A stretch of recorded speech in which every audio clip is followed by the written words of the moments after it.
Assalamualaikum dan salam sejahtera. Saya Nur Amanda Marisa, wartawan Cili Anda.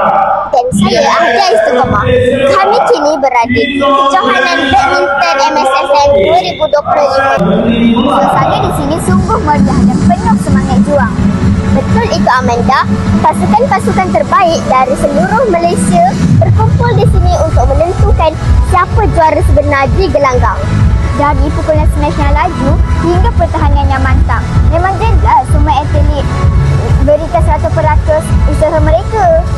Jadi, jom kita saksikan sorotan dan semangat kesukanan yang ditunjukkan oleh para pemain muda negeri kita.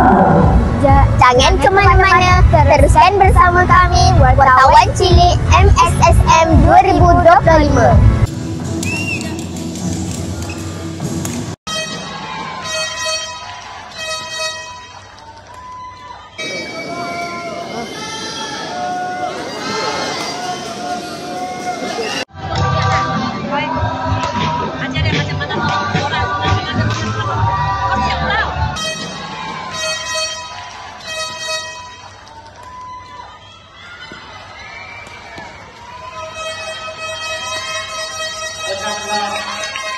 Saya sebagai kos mengucapkan tahniah kepada pasukan yang berjaya menjuarai seperti Perak, ada yang menjuarai kategori bawah 20 tahun saya ingat tadi ya. Buktikan dengan negeri-negeri lain lah. Tahniah kepada yang berjaya. Go Johor. Go Selangor go. Demi Selangor. Ya. Itulah tadi aksi hebat di pentas akhir badminton MSSM 2025. Tahniah kepada pemain yang menang. Kami gembira dapat bawakan liputan khas sempena badminton MSSM 2025.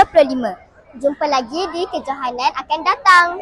Saya Nur Amanda Marisa dan saya Ahdia Istiqomah, wartawan Cilik MSSM 2025 melaporkan tamat. Terima kasih dan Assalamualaikum. Bye. MSSM pemacu sukan negara. Majulah negara. Malaysia boleh.